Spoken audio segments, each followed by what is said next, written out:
ஆரம்பம் முதல் எங்களை தாங்கி பிடித்து இந்த மேடை வரை கொண்டு சேர்த்ததில் பெரும் பங்கு உங்களுக்கும் உள்ளது.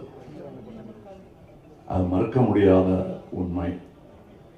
நீங்க எப்போ வேணா இது எப்படி இருக்குன்னு தெரியலன்னு ஒரு அங்கலாய்ப்புடன் யாருமே பேசலைங்கிறது எங்களுக்கே ஆச்சரியமா இருந்தது.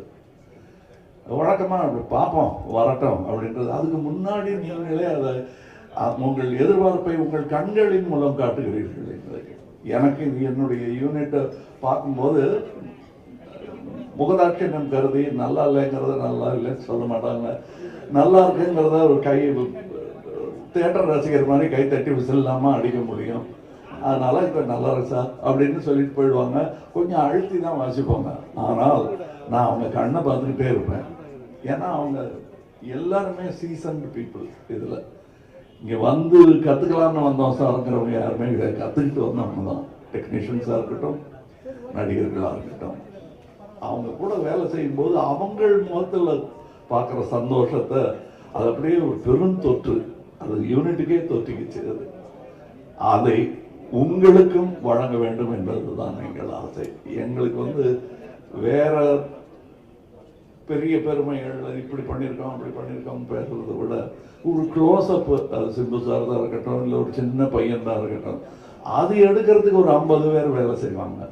திரை பூரா ஒரு முகம் தான் இருக்கும். அது அப்படி அதுக்கே அப்படின்னா இதுல நீங்க பாருங்க, காரை புரட்டி போட்டு தமிழ் சினிமாவையும் புரட்டி போடணுங்கிறது தான் எங்களுக்கு ரொம்ப நாள் ஆசை. அதை செய்ய முயற்சி பண்ணிட்டே இருக்கோம். எல்லா நேரமும் தூக்க முடியாது, யாராவது உதவிக்கு வேணும். புரட்டி போடுறதுன்னு பெரிய விஷயம்.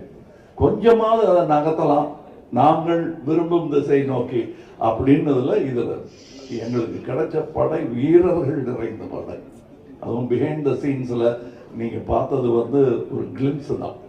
ட்ரெயின்ல வேகமா போகும்போது சீனரி தெரியுற மாதிரி உங்களுக்கு தெரியும். நாங்க கிட்ட ஜங்ஷன்ல நின்று எல்லாரையும் வண்டியில ஏற்றிட்டு வந்தவங்க எத்தனை பேர் உழைத்திருக்கிறார்கள். இன்டர்நேஷனல் தரத்தில் இருக்கும் எங்கள் டெக்னீஷியன்ஸ். நிஜமாவே வெளிநாட்டில இருந்து வந்து வேலை செஞ்சவங்க, இங்கிருந்து வேலை செஞ்சவங்க வெளிநாட்டுக்காரங்க பாராட்டுற அளவுக்கு வேலை செஞ்சிருக்காங்கிறது தான் என்னுடைய தாழ்மையான கருத்து. உதாரணம், மணிரத்னம் சாரை பத்தி சொல்ல வேண்டாம். மணிரத்னம் பிலிம் அப்படின்னு போட்டுக்கொள்வதற்கான எல்லா தகுதியும் கிட்டத்தட்ட 40 வருஷத்துக்கு முன்னாடியே அவர் பெற்றுட்டார். இது இட்ஸ் மணிரத்னம் பிலிம்.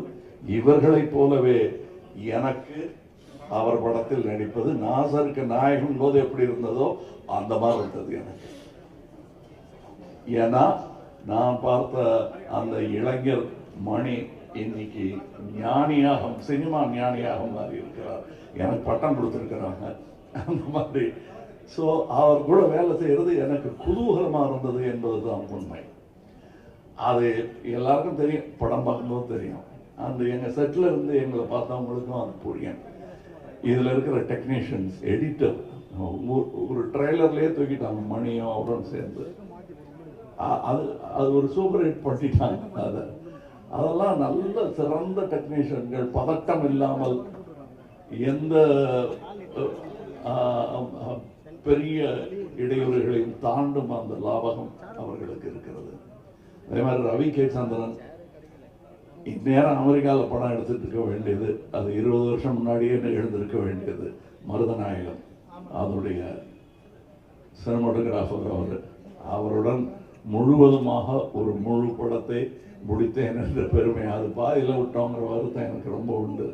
ஆனால் அதில் இந்த படத்தின் மூலம் அதில் இருந்ததை விட இன்னும் சிறந்த சினிமாட்டோகிராஃபராக அவர் திரண்டு வந்திருக்கிறார் என்பதற்காக அது தெரியும். படத்தில் பார்த்தா பேசுவாங்க.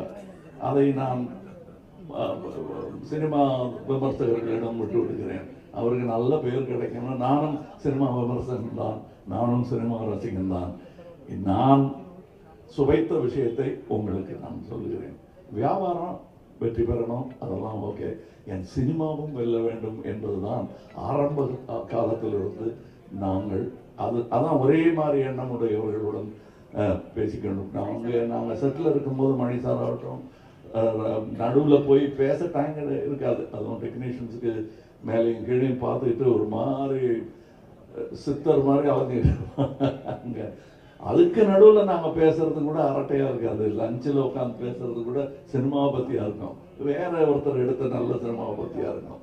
இப்படி ஒரு அற்புதமான சூழலில் நாங்கள் இந்த படத்தை எடுத்திருக்கோம். இந்த மாதிரி ஆரோக்கியமான ஒரு சூழல் ஐமவேதே எவ்வளோ பணம் கொடுத்தாலும் கிடைக்காது. அது எனக்கு கிடைத்தது, ராஜ்கமலுக்கு கிடைத்தது. ராஜ்கமலுக்கு பின்னாடி இருக்கிற அந்த இன்டர்நேஷனல்ங்கிற அந்த வார்த்தைக்கு முழு அர்த்தத்தை மணிரத்னம் எங்கள் டெக்னீஷியன்ஸ் கொடுத்திருக்கிறார்கள். இதில் உள்ள கலைஞர்கள் சின்ன சின்ன பாத்திரம் பண்ணவங்க. ஒரு சின்ன பையன்லாம் ஆக்ட் பண்ணியிருக்காரு, ஒரு 50 படம் பண்ணியிருப்பாரு அந்த பையங்கிற மாதிரி பண்ணியிருக்காரு.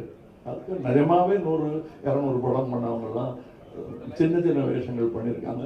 இந்த சந்தோஷத்துக்காக, மணி சார் கூட ஒர்க் பண்ணுங்கிற சந்தோஷத்துக்காக தான் பாதி பேர் இருந்தாங்க.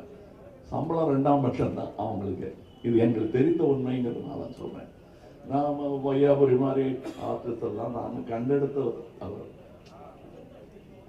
அவர் ஜூனியர் ஆர்டிஸ்டாக இருந்தபோது நாங்கள் கண்டெடுத்து இவர் அப்படின்னு பார்த்து கூப்பிட்டது அவர். இன்னைக்கு அவர் எங்கள் கூடயே பயணம் உட்காந்து சீட்டு கிடைச்சாச்சு உட்காந்துருக்கோம். அது ரொம்ப கஷ்டம். அந்த நிலையிலிருந்து வந்த அவருக்கு தான் தெரியும். இங்க ஜோஜோ இல்லை, இப்போ இந்த முன் வரிசை இல்லாமல் இருக்கிற எல்லாருமே என் நண்பர்கள் தான். அவங்களுக்கு இந்த வாய்ப்பு கிடைச்சது எனக்கு பெருமையாக இருக்கு. நீங்க படம் பார்த்துட்டு இவங்களெல்லாம் பற்றி நான் பேசுகிறேன். ஏன்னா இப்போ பேசும்போது அவர்கள் பெயரை மட்டுமே குறிப்பிட வேண்டி வரும். அவர்கள் திறமையும் பற்றி பேசுவதற்கு இன்னொரு விழா நடக்கத்தான் போகிறது என்று எனக்கு தோன்றுகிறது. அந்த விழாவில் உங்களிடம் பேசுகிறேன். மற்றபடி எனக்கு உறுதுணையாக இருந்த தமிழ்நாட்டிற்கே நன்றி சொல்ல வேண்டும். நான் மேடையில் பேசும்போது உயிரே உறவே தமிழே என்று சொன்னதற்கான அர்த்தத்தையும் நான் முழுமையாக உணர்கிறேன். நன்றி, வணக்கம்.